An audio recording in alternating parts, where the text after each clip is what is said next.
the wearing of the turban or the dastar by Sikhs within the UK. Hi, my name's Dr. James Holt, and in the mid-20th century, in 1959, Sundar Singh Sagar, who was working in the bus garage, applied for the role of bus conductor with the Manchester City Council.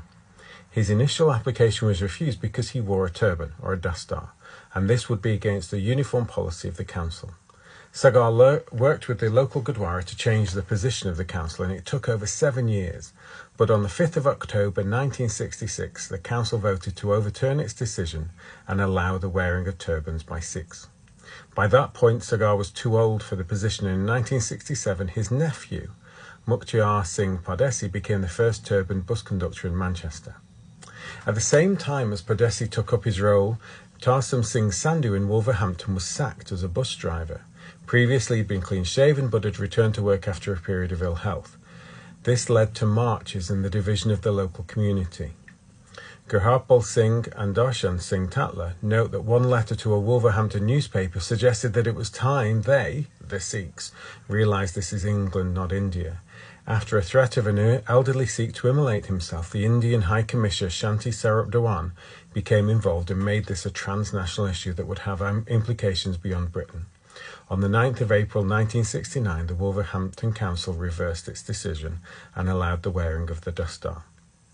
This wasn't the only kind of clash with law, if you like. The Road Traffic Act of 1972 made it a requirement that people riding a motorbike wear a crash helmet.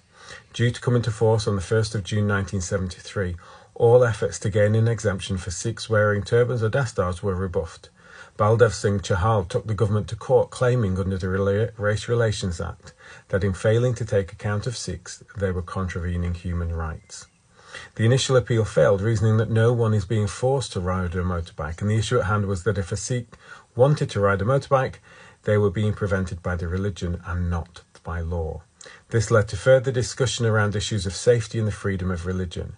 The debate led to an amendment to the Road Traffic Act in 1976 that exempted a Sikh while wearing a dastar from the requirement of wearing a helmet. Some saw this campaign to be symbolic due to the fact that there were few Sikh motorcyclists, but it was an important step in recognising the rights of Sikhs to practice their religion. And this progression has happened and continued over the years. For example, in 2012, Guardsman Jatindapal Singh Bulhar became the first guardsman to guard Buckingham Palace wearing a dastar or a turban instead of the traditional bearskin.